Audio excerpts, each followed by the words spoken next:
ajma'in. Subhanaka la ilma lana illa ma 'allamtana innaka antal alimul hakim. Rabbi shrah li sadri wa yassir li amri wahlul 'uqdatam min lisani yafqahu qawli. Amma ba'd. Alhamdulillah ala ni'matil Islam, alhamdulillah ala ni'matil iman, wa kafa biha min ni'mah. Alhamdulillah, segala puji bagi Allah Subhanahu wa taala. Pagi hari ini kita kembali berkumpul bersama-sama untuk mencari perkara-perkara yang indah dari Allah Subhanahu wa taala. Ajaran-ajaran terindah yang diajarkan oleh Nabi kita, Nabi Muhammad sallallahu alaihi wasallam, untuk menjadikan peran wanita berada di dalam tempatnya dan peran pria juga ada di tempatnya yang tepat. Manusia ini kehidupan kita hayatul mujtama.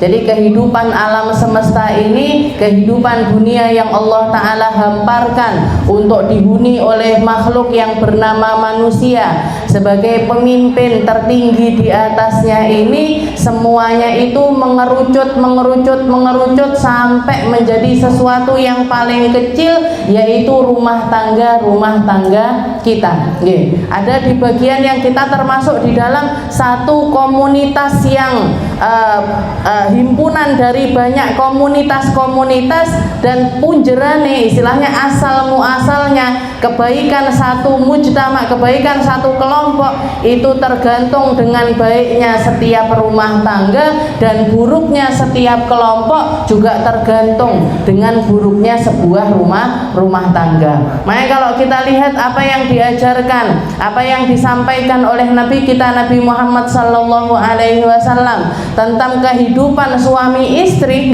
tentang kehidupan berumah tangga, itu ilmu yang tidak pernah ada habisnya untuk dikulik.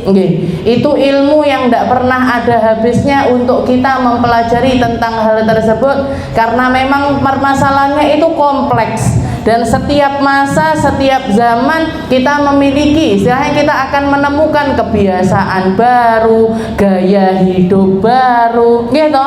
HP aja keluar baru terus, mobil nggih metu anyar terus, model hiasan rumah keluarnya juga baru, manusianya keluar juga model anyar-anyar.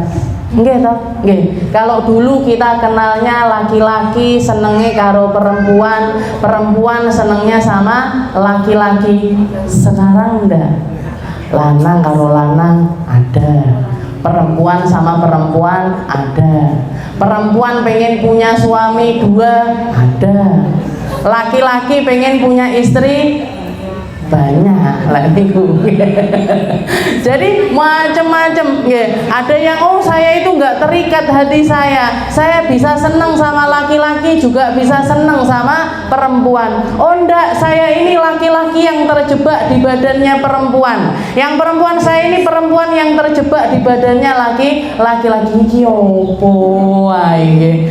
Ya, jadi kita nemukan macam-macam model, macam-macam cara pandang baru dan cara berpikir baru. Dan kalau kita lihat itu semuanya terjadi karena manusia tidak punya batas-batas, karena manusia tidak punya pagar, karena manusia tidak punya benteng, tidak tahu aturan apa yang harusnya saya jalani, seperti apa harusnya saya memandang, bagaimana harusnya saya hidup, itu tidak ada di dalam list kehidupan mereka. Meskipun ilmu duniawinya mereka selalu upgrade, istilahnya ilmu duniawi, mereka bisa jadi adalah orang-orang yang intelek, mereka bisa jadi adalah orang-orang yang duduk di tempat-tempat yang memiliki kekuasaan, mereka bisa jadi orang-orang yang tampaknya normal-normal saja, tapi ternyata cara berpikirnya semacam itu. Apa yang kurang dari mereka sebenarnya?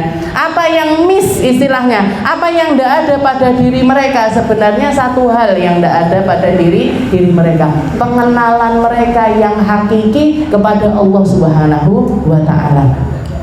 Saya ini siapa, diciptakan oleh siapa, tujuannya nyiptakan saya apa, saya ini siapa, Kenapa saya dikasih umur? Kenapa saya dikasih kehidupan? Kenapa saya dipertemukan dengan ini dan lain sebagainya? Nggak tahu, nggak tahu apa tujuan hidupnya dan kemana mereka akan kembali. Nggak kenal sama Tuhannya, nggak kenal sama Allah Subhanahu Wa Taala, sehingga nggak mengerti gimana caranya bersyukur, gimana caranya bersabar, gimana caranya ngontrol hawa nafsu. Kalau kita lihat hampir semua syariat yang Allah Ta'ala syariatkan kepada kita ada tujuan yang tidak pernah terlepas darinya. Apa itu? Penekanan hawa nafsu.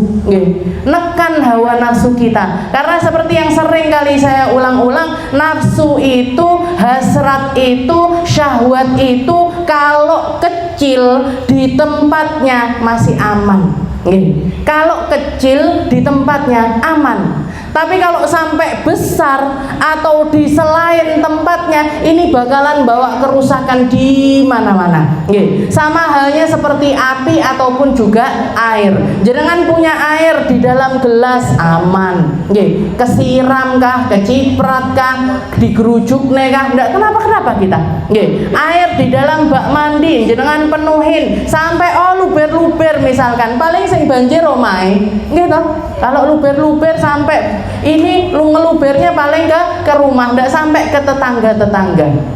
Tapi kalau sudah yang buntu ini, sungai ataupun juga air laut itu ngeluap, air laut itu keluar, akhirnya terjadi tsunami, terjadi banjir bandang, terjadi perkara-perkara yang semacam itu, maka kerusakannya akan meluas kemana-mana. Sing rusak akeh, rumahnya orang rusak, bahkan mungkin bawa korban jiwa dan lain sebagainya. Ini air padahal, air sesuatu yang sehari-hari itu kita hidup dengannya. Sehari-hari kita hidup dengannya. Tapi kalau sudah banyak sekali atau keluar dari tempatnya, ini tidak karu-karuan mesti. Api juga gitu, api kecil di rumah, di kompor, di atas kompor aman, tapi misalkan jenengan bakar di sini, Kak, Selasa ini kita bikin api unggun, di mana Bu? Di tengah masjid sih, di tengah musola bakar-bakar, barbekyunan misalkan, di tempatnya betul? Enggak, bukan tempatnya, mesti enggak etis, mesti enggak benar. Begitu juga dengan hawa nafsu. Ketika hawa nafsu ini kita enggak bisa ngontrol, ketika hawa nafsu ini dibiarkan liar, ketika hawa nafsu ini enggak ada yang menekan, orang berpikir sakarepe, jalanin hidup seenaknya, melakukan ini seenaknya, bersosialisasi dengan semuanya terserah saya senangnya begini, saya maunya begini, hati saya senang kalau seperti ini dan lain sebagainya, mesti tidak karu-karuan. Makanya Rasulullah SAW mengingatkan, kalau manusia ada hidup di zaman yang semacam itu, di mana seks bebas menjadi sesuatu yang biasa, melakukan hubungan seksual dengan cara yang tidak halal itu menjadi sesuatu yang biasa, Allah Ta'ala akan menurunkan sebuah azab, Allah Ta'ala akan menurunkan sebuah penyakit yang tidak ada obatnya. Tidak ada obatnya, Bu. Sekarang terjadi nopo mboten? Terjadi HIV, AIDS, sifilis dan lain sebagainya. Penyakit-penyakit yang mengerikan, penyakit-penyakit yang kita nggak tahu, nggak pernah dengar di zaman dulu, yang nggak ada. Dan sampai sekarang pun ahli-ahli kedokteran itu yang katanya mereka sudah pinter sekali di dalam meracik obat dan lain sebagainya, bisa menyembuhkan orang-orang semacam ini, bisa mereka sembuh 100%, bisa mereka hidup normal seperti orang-orang lainnya. Nggak bisa. Yang salah siapa sekarang? Yang salah siapa? Peringatannya sudah datang, aturannya sudah datang. Mulai dari 1400 tahun yang lalu, Rasulullah SAW tidak berhenti-henti untuk mengingatkan tentang perkara-perkara yang baik, untuk mengingatkan bagaimana caranya kita ngontrol hawa nafsu, gimana agar jadinya hawa nafsu ini kita yang ngontrol, bukan kita yang dikontrol oleh hawa nafsu. Kita tuannya, bukan hawa nafsu sebagai tuannya. Jangan sampai dibalik, saya hidup terserah hawa nafsu saya bawa saya kemana. Terserah, terserah. Saya hidup pengennya itu ya bebas, sebebas-bebasnya. Arep wudu ning gone ngarep omah yo jangan sampai ada yang komentar. Ini hidup seperti apa? Gitu. Itu yang terjadi di zaman ini. Nah, ini kalau dibiarkan bebas-bebas semacam itu nggak akan istilahnya umat ini tidak akan semakin baik, tapi akan semakin terperosok dan terperosok. Dan itu istilahnya sudah ada di dekat-dekat kita. Hal-hal yang semacam itu sudah masuk ke dalam ranah-ranah ataupun kelompok-kelompok yang kelihatannya itu baik-baik saja. Pikiran yang membebaskan segala hal, cara pandang yang membebaskan segala sesuatu. Akhirnya apa? Islam ini atau agama ini cuman jadi cover aja. Ketoke Islam tapi tidak ada isi keislaman sama sekali di dalam diri orang-orang tersebut. Jadi semuanya harus ada kontrolnya, semuanya harus ada batasannya agar kita hidup ini, karena hidup kita ini singkat sekali, Bu.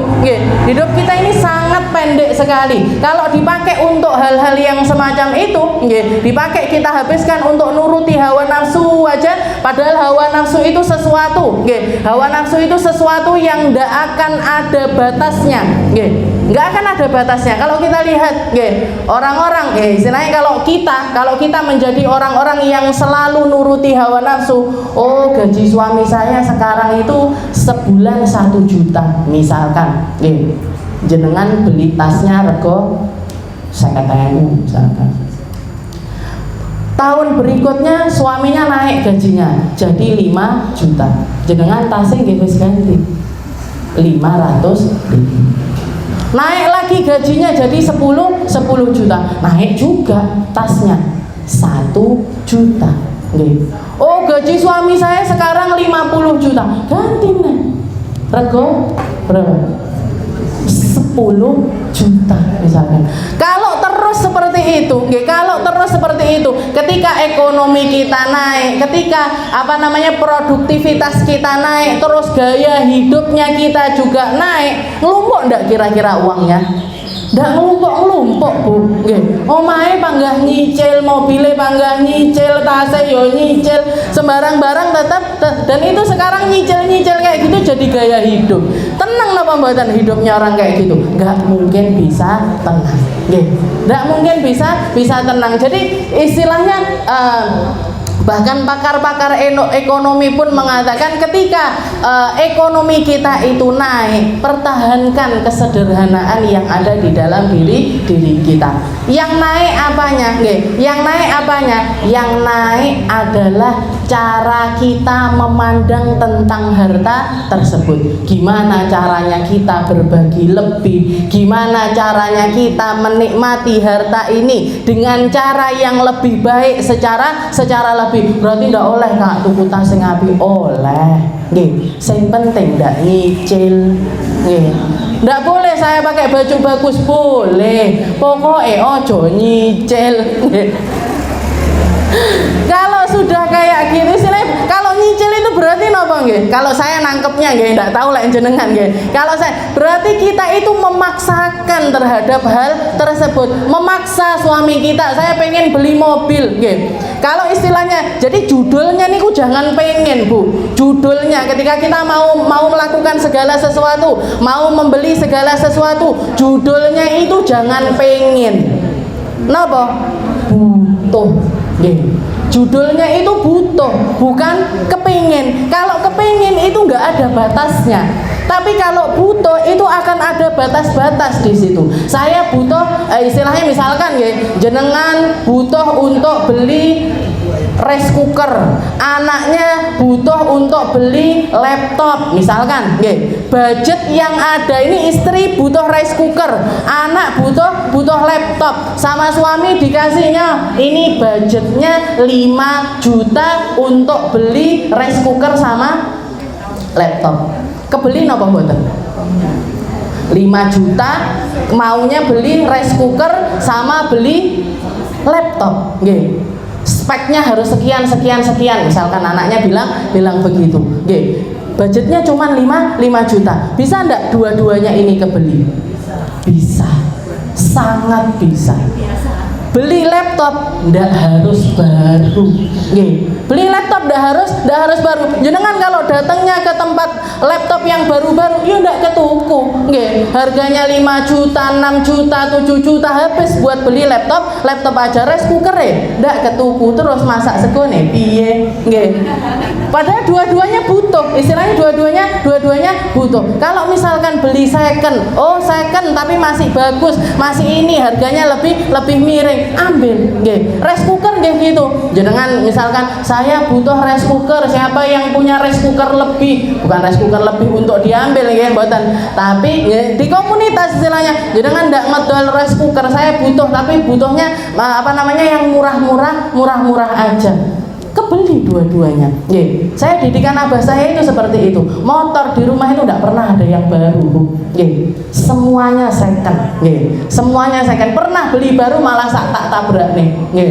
Malah saya abine beli baru malah ndak awet. Nggih. Terus tuku second naik. Nggih. Yang harganya 18 juta bisa jadi 12 juta. Nggih. Yang harganya 15 juta bisa jadi 10 juta. Semuanya. Nggih. Hampir semuanya itu selalu dibeli dengan karena ketimbang kredit harganya bisa sampai 2 kali lipat. Nggih. Jangan kalau beli cash misalkan motor harganya 15 juta, itu kalau nyicil dalam kurun waktu 1 tahun bisa kalau di total harganya berapa?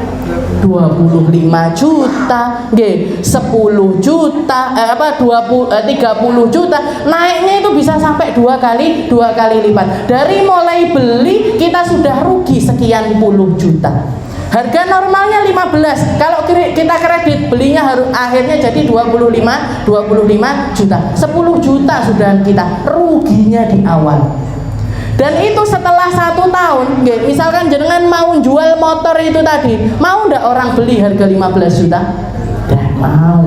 Turun lagi harganya, bisa sampai ke 12 juta ataupun 11 juta. Turun, rugi di awal dan rugi juga di akhir. Kredit itu seperti itu. Kalau mindset kita begitu, ini kalau yang ditanamkan orang tua saya begitu. Jadi kalau mau beli apa-apa itu judulnya bukan pengen tapi butuh. Saya butuh HP, berarti HP ini tidak perlu yang harga 17 juta, 20 juta, 25 juta, 4 juta, 5 juta, selesai. Selesai urusannya HP. Saya butuh mobil. Saya butuh mobil. Budgetnya berapa? Saya mampunya ngopeni mobil harga berapa? Karena semakin mahal harganya pajaknya nggih dhuwur kok ya. Pajaknya tinggi, perawatannya tinggi. Kalau ada rusak-rusaknya onder delay nggih larang kabeh nggih. Naik sesuai dengan level kita aman nggih. Hidup kita ini terlalu sempit, terlalu pendek untuk kita ngurusi utang-utang yang semacam itu nggih. Untuk kita, makanya Rasulullah sampai mengatakan kenapa kalian harus membuat hati kalian itu enggak tenang padahal sebelumnya Allah Ta'ala bikin kalian itu tenang. Kenapa kamu harus menakutkan dirimu sendiri ketika Allah Ta'ala sudah ngasih ketenangan di dalam hidupmu? Kamu cukup dengan istilahnya dengan makan harga 10.000, kenapa harus memaksakan beli yang harga 100.000 tapi nyicil? Gesek kartu kredit, gesek kartu kredit. Abah saya itu sampai dipaksa dikasih kartu kredit sama bank, nggak dipakai. Sudah dibilang saya itu jalan-jalannya di pasar, bukan di mall. Saya itu jalan-jalannya di pasar, bukan di mall. Sampai nganggur kartu kreditnya, akhirnya kena denda karena telat balik nih. Rugi, istilahnya kena denda gara-gara telat mengembalikan ke bank. Jadi seperti itu. Kalau kita punya prinsip, kalau kita punya pakem hidup, kalau kita ngerti tujuan saya begini, butuhnya saya ini, saya cukup dengan yang semacam ini, nggak perlu ngelihat hidupnya orang lain, nggak perlu ngelihat apa yang ada di tangan orang lain, nggak perlu membandingkan kehidupan saya dengan kehidupan orang lain. Belum tentu yang bergelimangan harta itu gembira, belum tentu kita yang pas-pasan itu selalu sedih. Nggih, belum tentu. Tenang itu adanya di sini, gembira itu tempatnya di sini. Nggih, tempatnya itu ada di sini. Saya ingat kakek saya itu orang yang bukan cuman miskin tapi sangat miskin. Nggih. Kakek saya, abahnya abah saya, nggih, itu beliau itu bukan cuman miskin tapi sangat miskin. Dikatakan, dan teman-temannya ini orang kaya-kaya, nggih, teman-temannya ini bos-bos emas, nggih, juragan-juragan emas. Orang Banjar itu kan banyak juragan emas. Kakek saya ini tidak punya pekerjaan, nggih. Beliau itu abah saya menceritakan sarungnya beliau itu cuma satu, baju kokonya beliau itu cuma satu. Jadi kalau misalkan ada undangan, ada rutinan pengajian semacam ini, nggih, yang dipakai sarungnya sama kokonya yo panggang, nggih. Tapi tidak pernah lusuh, nggih, tidak pernah kotor, setrikanan, melanting, nggih, wangi, nggih, wangi, duduk sama teman-temannya itu tidak sungkan beliaunya itu. Abah saya menceritakan beliau itu semenjak hijrah dari Banjar ke Tulungagung 25 tahun tidak bisa balik ke Banjar. 25 tahun tidak bisa balik ke Banjar. Karena apa? Tidak punya biaya. Abahnya meninggal nggak bisa pulang, saudara-saudaranya meninggal nggak bisa pulang, 25 tahun nggak bisa balik ke Banjar karena nggak ada uang. Apa terus totok-totok ke temannya yang kaya-kaya untuk dikasih pinjaman? Nggak sama sekali.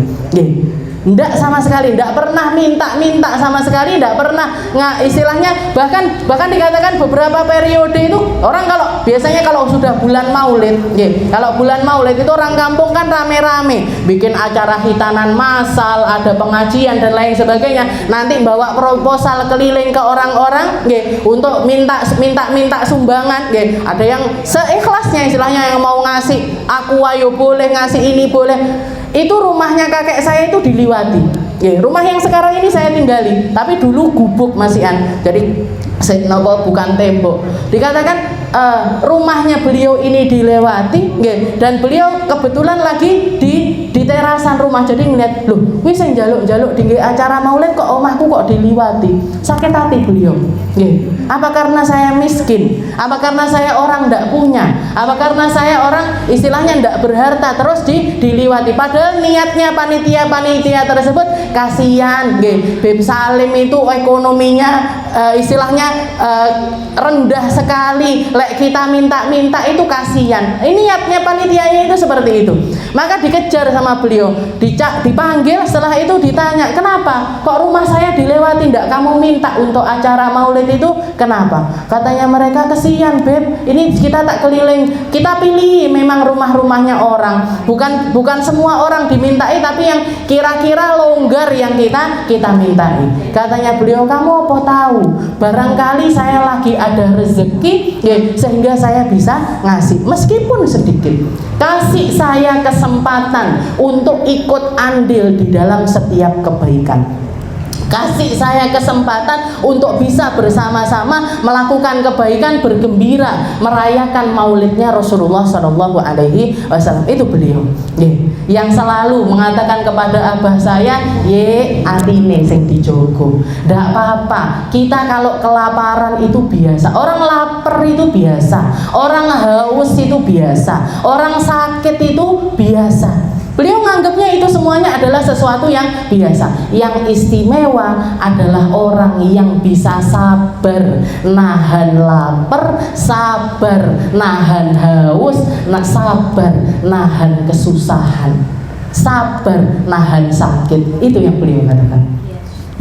Lapar biasa, kita Ramadan, setiap Ramadan siang kelaparan, berarti apa? Biasa, yang pintar, orang yang cerdas adalah orang yang bisa sabar di dalam melakukan istilahnya ketika mendapat ujian-ujian yang semacam itu. Satu tok. Bahkan nenek saya cerita beliau itu sempat beberapa periode itu berarti beberapa tahun ketemu Ramadan merayakan Idul Fitri tidak kuat bayar zakat fitrah Bu, tidak kuat. Fitrah itu cuma 3 kilo beras. Berarti apa? Beras tidak punya, uang tidak punya. beras ndak punya, uang ndak punya. Itu kakek saya. Makanya teman-teman kakek saya itu bilang, Moh ini kok bisa sukses bukan karena dianya yang pinter, bukan karena dianya yang pekerja keras, bukan karena dia, tapi berkat dongone bapak. Karena beliau istilahnya, karena teman-temannya ini sering mendengar, Beb Salim itu sering kali berdoa, ben aku wae sing soro, ben aku wae sing ndak penak, anak-anakku, cucu-cucuku semoga jadi anak-anak yang istilahnya yang hidup di dalam kenikmatan. Jadi bukan karena siapa-siapa, tapi karena berkahnya orang soleh yang ada di atas kita. Itu Habib Salim. Jadi itu bisa dijadikan istilahnya pembelajaran hidup. Masanya kan nggak jauh sama kita, kakek saya, walaupun saya tidak pernah ketemu sama beliau, karena beliau meninggal di usia yang masih sangat muda sekali. Kakek saya masih SMA, abah saya SMA, kakek saya itu meninggal. Jadi kakek saya tidak pernah nemuin Habib Salim. Seperti itu cara beliau memandang kehidupan, cara beliau menjalani kehidupan, dijalani dengan, jadi beliau itu pekerja keras, tapi dikatakan tapi tidak pernah ngumpul sama sekali. Uang itu kayak tidak bisa ngumpul, sampai akhirnya nenek saya itu bilang, wes beb, pian sing di rumah, jenengan yang di rumah bagian dongo, biar saya yang keluar nyari nafkah. Kayaknya ndak jodoh kerja, kakek saya karena itu nanti kerja ini, dapat pulang itu bawa uang, ketemu ada orang ndak punya, dikene kabeh, pulang ndak bawa apa-apa, nanti gitu lagi kerja ini lagi kerja setiap hari itu keluar untuk kerja, tapi ndak nyantol karena saking baiknya beliau, jadi nanti dikasihkan orang, akhirnya nenek saya bilang gitu, wes pian sing bagian di rumah, bagian doa, saya yang keluar untuk kerja. Akhirnya nenek saya yang kerja, ngereditkan semua apa yang bisa dikreditkan sama nenek saya. Orang jualan ini keliling dari satu kampung ke kampung yang lainnya, dari satu orang ke orang yang lainnya. Jadi juragannya nenek saya itu banyak sekali. Tapi nanti setiap kali sebelum duhur beliau, jadi jadwalnya itu keluar pagi, sebelum duhur itu sudah pulang, sudah dan keluar itu sarapan sudah disediakan, kopinya sudah disediakan, masakan untuk makan siang juga sudah disediakan. Bukan berarti aku sing kerja ndak jenengan sing masak, enggak, tetap nenek saya yang bersih nyapu, ngepel, masak dan lain sebagainya. Setelah itu keluar sampai sebelum duhur. Nanti sebelum duhur pulang. Nenek saya nih, kalau nenek saya itu beliau itu buta huruf, jadi tidak bisa nulis, tidak bisa baca, tidak bisa nulis, tapi bisa ngaji. Baca Al-Quran bisa, tapi baca tulis A B C D itu tidak bisa. Yang bisa Habib Salim, yang bisa kakek saya. Maka nanti duhur itu makan siang sambil laporan. Yang ini fulana nyicil sekian, yang ini nyicil sekian, yang ini nyicil sekian. Administrasinya itu kakek saya. Ditulis, dicatat. Oh ini nyicil sekian, ini nyicil, oh ini sudah lunas, oh ini sing angel ditagih iki. Nah, semuanya dilaporkan sama beliau. Nanti istirahat sebentar, nanti habis asar keluar lagi untuk keliling lagi. Seperti itu kehidupannya. Akhirnya setelah nenek saya yang kerja baru bisa ngumpul, baru bisa bangun rumah saya yang di kampung. Kalau yang datang Kamis niku kemarin kita ngaji di situ, itu kerja kerasnya nenek saya. Jadi beliau baru bisa bangun. Itu pun ketika beliau bangun itu kakek saya selalu mengingatkan, ayo utang-utangi karo juragan-juragane wis dilunasi apa durung, bangun kok sampai ninggalne utang sama juragan-juragan itu nanti mereka omongannya ndak enak. Seperti itu kehidupan. Dan kalau nenek saya mulai banding-bandingkan ketika makan, misalkan lauknya itu ikan asin sama oseng-oseng gitu, itu nanti bayangkan nenek saya ngene iki enak gone omahe Haji Basroni mesti enek sate, enek Basroni niku apa yang punya toko Mas Basroni niku kan temen deketnya kakek saya. Jadi mesti neng kono enak-enak yo Beb. Katanya beliau, katanya kakek saya, enak-enak neng kono mesti panganan. Istilahnya makanannya di situ pasti enak, tapi belum tentu semesra kita. Tapi belum tentu senikmat kita ketika menikmati ikan asin sama oseng-oseng ini tadi. Ini ngelantur kemana-mana. Qala al-mu'allif rahimahullahu ta'ala wa nafa'ana bi ulumi fid dharain wa qala sallallahu alaihi wasallam idza qalatil mar'atu li zawjiha ma ra'aitu minka khairan qad faqad hubita amaluha. Kita kembali di dalam pembahasan kita di dalam keluarga sakinah atau syarah Uqudul Lijain fi bayani huquqiz zaujain. Jadi bab yang membahas tentang hak suami istri, dan kita berada di bab yang membahas tentang kita para perempuan harusnya seperti apa menjaga hak-hak para suami kita. Dikatakan di sini Rasulullah SAW mengatakan idza qalatil mar'atu li zawjiha, ketika ada seorang istri berbicara kepada suaminya, ma ra'aitu minka khairan qad, saya tidak pernah melihat kebaikan sama sekali pada dirimu. Jadi kalau ada perempuan mengatakan, ada seorang istri berbicara kepada suaminya, kamu tidak pernah punya kebaikan sama sekali kepadaku, kamu nggak pernah memberikan sesuatu apapun kepada diriku, maka beliau mengatakan faqad hubita amaluha, amaliyahnya dia mulai dari hari itu sama yang sebelum-sebelumnya habis semuanya, dihancurkan semua amalnya oleh Allah Subhanahu wa taala. Salatnya hilang, puasanya hilang, sedekahnya hilang, tutur kata baiknya hilang, semua pahala-pahala yang dia kumpulkan sampai hari itu habis semuanya. Kalau ada seorang istri berbicara kepada suaminya dengan perkataan yang semacam itu, jadi bisa dikatakan ini kasar-kasarnya omongan. Ini separah-parahnya omongan kalau sampai ada seorang istri berbicara yang semacam itu kepada suaminya. Karena mungkin apa betul? Hampir tidak mungkin, hampir tidak mungkin. Walaupun misalkan ada orang-orang, istilahnya memang ada kriteria laki-laki yang kasar, yang ngomongnya itu buruk, tidak melakukan ibadah atau banyak maksiat dan lain sebagainya. Tapi mungkin enggak dari sebuah pernikahan suami ini tidak pernah melakukan kebaikan sama perempuan, itu mungkin apa betul? Tidak mungkin. Bahkan sekelas Sayyidah Asiyah sekalipun yang punya suami Fir'aun, yang hampir istilahnya semua maksiat terjadi di rumah tersebut, semua maksiat ada di depan mata Sayyidah Asiyah, hal semacam ini nggak keluar dari lisannya Sayyidah Asiyah. Tidak keluar dari lisannya beliau. Perjudian di situ, main perempuan di situ, mabuk-mabukan di situ, keputusan-keputusan yang kejam keluar di situ. Bayangkan ada presiden, ada seorang pemimpin negara bikin peraturan, bikin undang-undang, anak laki-laki, semua bayi laki-laki dari Bani Israel yang lahir tahun ini harus dibunuh semua. Yang lahir tahun depannya tidak dibunuh. Ini kan undang-undang yang sangat kejam sekali. Tapi kata-kata semacam ini tidak pernah keluar dari lisannya Sayyidah Asiyah. Suami kita kan tidak Fir'aun banget. Sejahat-jahatnya laki-laki istilahnya, sejahat-jahatnya para suami, seburuk-buruknya kelakuan mereka, tidak sampai koyok Fir'aun, tidak sampai sejahat Fir'aun. Jadi jangan sampai keluar kata-kata yang semacam ini dari lisan seorang istri, yang banyak syukurnya, yang banyak memahaminya.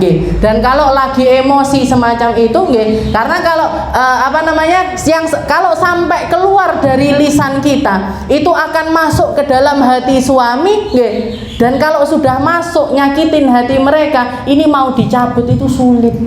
Sama kayak jenengan, kalau misalkan pernah punya masalah sama seseorang, pernah dikatain ini sama orang, pernah diomongin begini sama orang, nancep di dalam hati kita. Mungkin lisan kita bisa memaafkan, tapi hati kita tidak bisa bohong. Mau deket lagi susah, mau ngobrol lagi susah, mau silaturahim lagi susah. Makanya mikir dulu sebelum ngomong. omongan saya ini nyakitin atau tidak, omongan saya ini bakalan berdampak atau tidak, saya bakalan menyesal atas apa yang saya katakan atau tidak. Hati-hati, hati-hati sekali. Jadi apalagi hubungannya antara suami istri.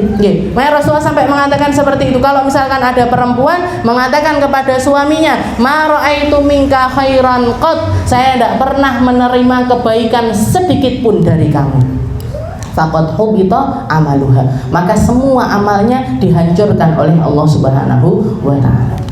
Setelah itu Nabi Muhammad juga mengatakan, waqala sallallahu alaihi wasallam, ayyuma imra'atin sa'alat zawjaha talaq min ghairi ma ba'sin. Nah, ini tapi di sini ada syaratnya. Jadi Sayyidah Aisyah menceritakan mendengar Rasulullah mengatakan, kalau misalkan ada seorang perempuan minta kepada suaminya untuk menceraikan dirinya tanpa alasan, bukan ada alasan, bukan ada sebab, suami talak atau cerai itu ada di tangan suami, tapi istri punya hak-hak juga untuk menfasakh nikah, untuk mengajukan gugatan cerai ketika rumah tangga itu memang punya alasan untuk tidak dipertahankan. Kalau rumah tangga itu sudah sampai di titik di mana saya harus pisah sama laki-laki yang semacam ini. Kenapa? Saya bakalan hancur, anak-anak saya bakalan hancur. Kalau misalkan alasannya salah satunya punya suami omongannya kasar, punya suami sukanya mukul, punya suami ndak mau kerja, ndak mau memberikan nafkah. Nafkah yang wajib diterima oleh seorang perempuan itu sebenarnya tidak banyak, Bu. Jadi nafkah harian yang harus diberikan oleh suami itu kalau syariat ngasih memberikan batasannya adalah sekitar 6 sampai 7 ons. Jenengan punya hak istilahnya kepada suami untuk dikasih nafkah harian itu. Nafkah harian dari suami itu paling tidak 7 ons. 7 ons niku kalau dirupiahkan berapa? Sekilo niku berapa harganya? Beras nih 10.000 gitu, 10.000. Lek tujuan berapa? 7.000. Sego bantingan nih loh.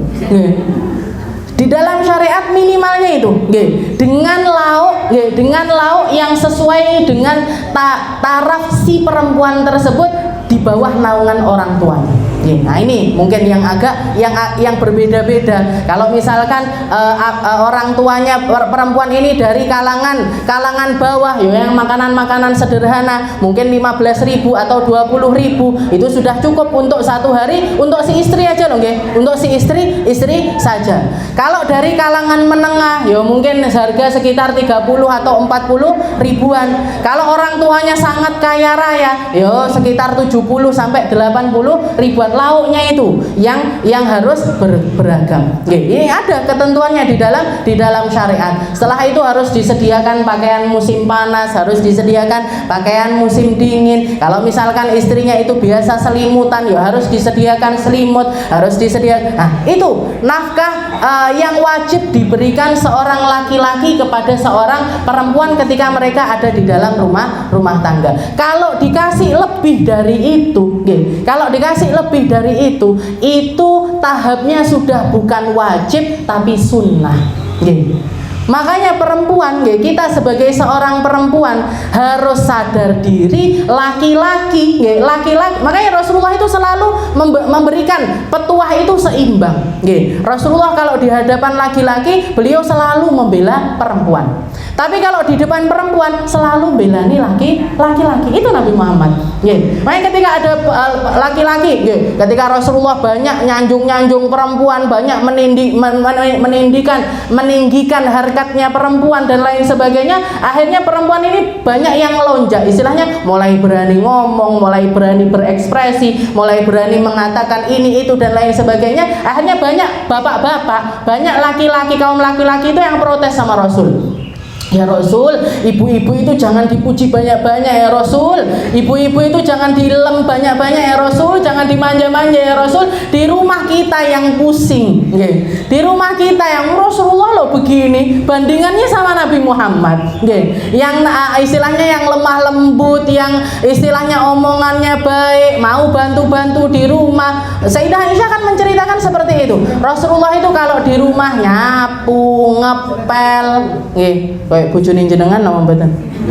Rasulullah itu seperti jahit bajunya sendiri, jahit bajunya sendiri, kadang-kadang masak dan lain sebagainya. Kalaupun misalkan pulang ke rumah pengen sarapan, nanyanya sama Sayyidah Aisyah, ya Aisyah, alanal futur, Aisyah ada makanan apa enggak di rumah? Apa ada sarapan di rumah Aisyah? Kalau Sayyidah Aisyah mengatakan enggak ada ya Rasul, maka Rasulullah mengatakan ya udah kalau gitu hari ini kita puasa ya. Penak banget kan? Itulah kalau ngomongnya kan jenengan, kalau ke kita ini, mah ada sarapan, beras entah, langone entah, ini entah, ndak enak diisi. Sayyidah Aisyah itu mah ya, ditanya sama Rasul ada sarapan apa ndak? Aisyah ndak ada ya Rasul. Hari ini kita ndak punya makanan apa-apa. Maka Rasulullah mengatakan ya udah, kalau gitu hari ini kita puasa. Habis selesai sholat duhur datang lagi ke rumahnya Sayyidah Aisyah, ada makanan Aisyah, ada ya Rasul, ini tetangga kita ngirimin makanan kepada kita. Ya sudah, ayo makan siang sekarang. Batal puasanya, dibatalnya. Segampang itu, sesimpel itu. Jadi para perempuan-perempuan ini karena sering duduk sama Nabi, akhirnya bayang-bayangkan, enaknya kehidupan. Jadi istilahnya pulang ke rumah itu bandingkan suaminya sama Rasulullah Shallallahu Alaihi Wasallam. Padahal para suami istilahnya setiap laki-laki kan punya model masing-masing gitu, ada yang tidak seneng nyapu-nyapu, ada yang tidak seneng bersih-bersih dan lain sebagainya, ada yang seneng seperti itu karena sesuai dengan didikan orang tua mereka masing-masing. Akhirnya demo laki-laki, ya Rasul, perempuan-perempuan ini sudah mulai berani meninggi kepada kita ya Rasul. Maka Rasulullah mengatakan khairukum li ahli wa ana khairukum li ahli. Bukan salahnya mereka para perempuan yang semacam itu, tapi kalian yang harus upgrade diri untuk menjadi lebih baik. Kalian omongannya harus lebih baik. Kalian yang harus lebih pengertian sama istri. Kalian yang harus memahami posisinya seorang istri ketika mereka hamil, ketika mereka menyusui, ketika banyaknya pekerjaan di rumah, cucian sing ndak entek-entek, isah-isahan sing ndak entek-entek, jemuran ini atau kamu yang harus paham tentang mereka. Ini omongannya Nabi di hadapan para laki-laki. Khairukum li ahli. Bukan salahnya para perempuan. Kalian yang harus meninggikan cara hidup kalian untuk menjadi lebih baik. Tapi kalau di hadapan perempuan ini kayak gini nih tadi, orang perempuan yang ngomongnya kasar sama suami, yang sampai mengatakan anak maro'aitu minka khairan qad, saya tidak pernah, hilang semua amalnya. Ini juga serem loh. Ayyuma imra'atin sa'alat zaujaha talaq min ghairi ma ba'sin. Barang siapa yang minta cerai dari suaminya, baru minta loh, belum diceraikan, belum dikabulkan perceraian tersebut sama suaminya, minta cerai sama suaminya tanpa ada alasan yang masuk akal untuk meminta cerai tersebut, faharamun 'alaiha raihatal jannah. Maka baunya surga aja haram buat perempuan itu. Baunya surga. Kok baunya?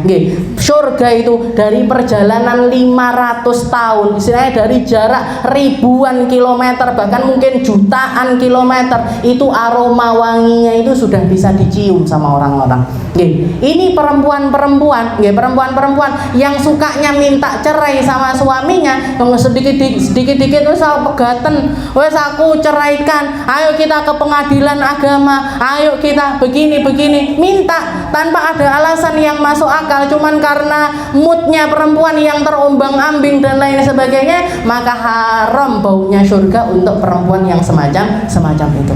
Ini omongannya Nabi di hadapan para perempuan. Serem, nggih. Serem. Nabi Muhammad kalau waktunya tegas, nggih tegas. Kalau waktunya perempuan harus dikasih peringatan yang keras, ya dikasih peringatan yang keras, nggih. Di hadapan laki-laki semacam itu, di hadapan perempuan semacam itu. Jadi imbang. Yang perempuan pengen jadi perempuan yang lebih baik, yang laki-laki juga berusaha untuk menjadi suami-suami yang lebih baik, nggih. Kalau sudah saling, baru keharmonisan itu akan terjadi.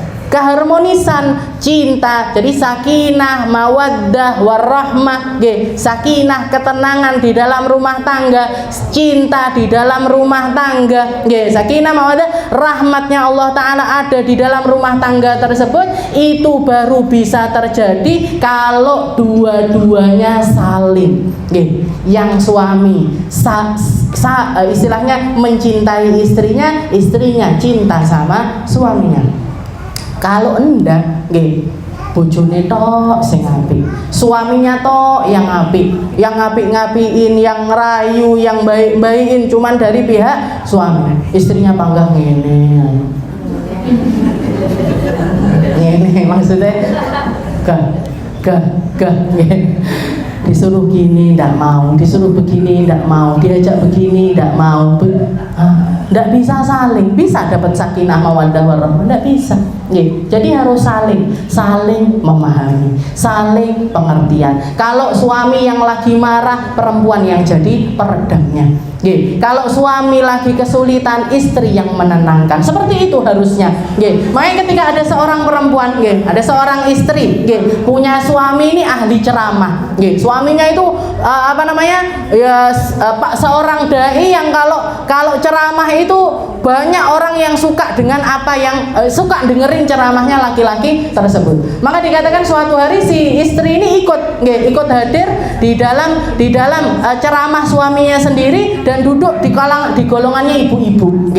Biasa atau ibu-ibu akhirnya bojone sampean duwe bojo koyo ngono. Nggih to. Oh, beruntung kamu punya suami kayak gitu. Katanya istrinya apa? Enak, dia yang beruntung punya saya.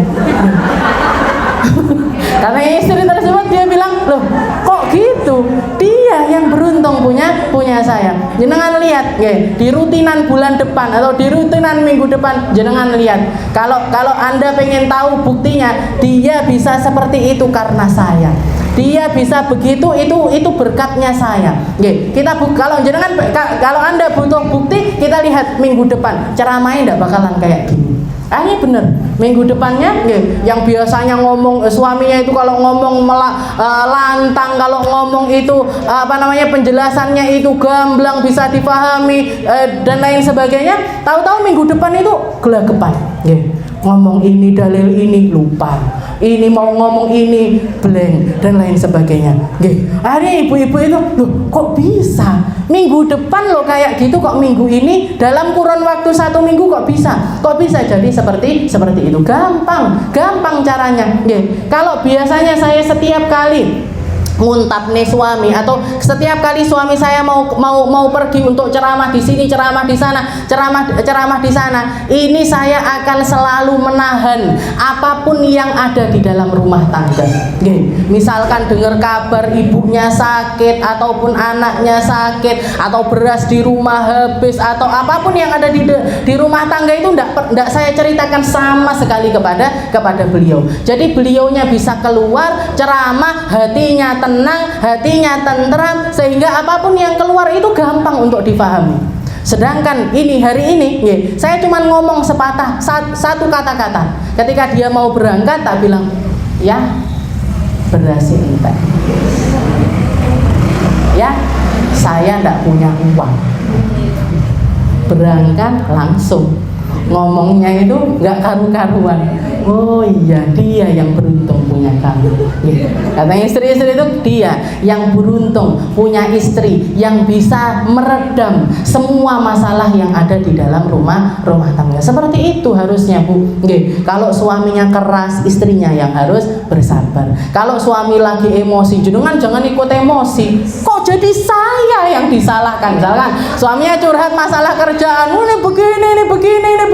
Loh, kok saya yang disalahkan ya? Itu kerjaanmu, itu kan masalah pekerjaanmu. Jangan, dengerin aja. Jenengan diem. Kalaupun misalkan jenengan tersulut emosinya, saya kok jadi ikut emosi ya saya? Kok jadi ikut marah? Jenengan diem, pergi ke belakang, lampiaskan kecucian. Langsung resik kabeh. Lampiaskan, cuci piring, beres-beres, ngosok-ngosoi yang biasanya ndak mau jenengan kosoi. Itu kok saya itu, kok jadi aku ikut kena semprot. Kok jadi setelah tenang, bikinkan sirup, Bapak bikinkan minuman yang dingin, kasihkan ke suami. Wes, adem, sudah selesai marahnya, ini diminum dulu biar dingin hatinya. Selesai, habis. Yang suaminya yo terluapkan emosinya, istrinya juga terluapkan emosinya, pakai cuci dan lain sebagainya. Jadi seperti itu, harus saling memahami, saling menguatkan. Guru saya pernah menceritakan tentang istrinya. Saya punya guru, abahnya Habib Segaf niku, Abuya Hasan Baharun itu, beliau itu mencerita, karena beliau punya pondok pesantren, jadi ngasih uang, istilahnya uang harian untuk istrinya itu sekedarnya, istilahnya sangat sedikit sekali dengan beban yang ada di rumah itu. Mungkin kalau dipikir orang pada umumnya itu tidak cukup. Dikasih Abuya Hasan sendiri yang memuji adalah suaminya muji istrinya sendiri. Abuya Hasan itu menceritakan, saya punya istri Bu Babah Khadijah itu, saya ngasih uang harian itu sekedarnya, tak diterima, dan setiap kali nerima itu tidak pernah ngomong tapi belum ini tidak pernah, diterima toh.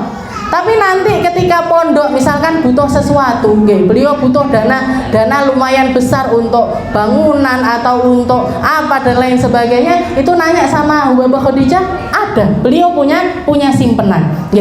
Jadi ini istri yang cerdas itu istilahnya yang diprioritaskan itu adalah kebutuhan, bukan keinginan. Karena kalau kita yang kita prioritaskan adalah keinginan, itu sesuatu yang tidak akan pernah ada batasnya.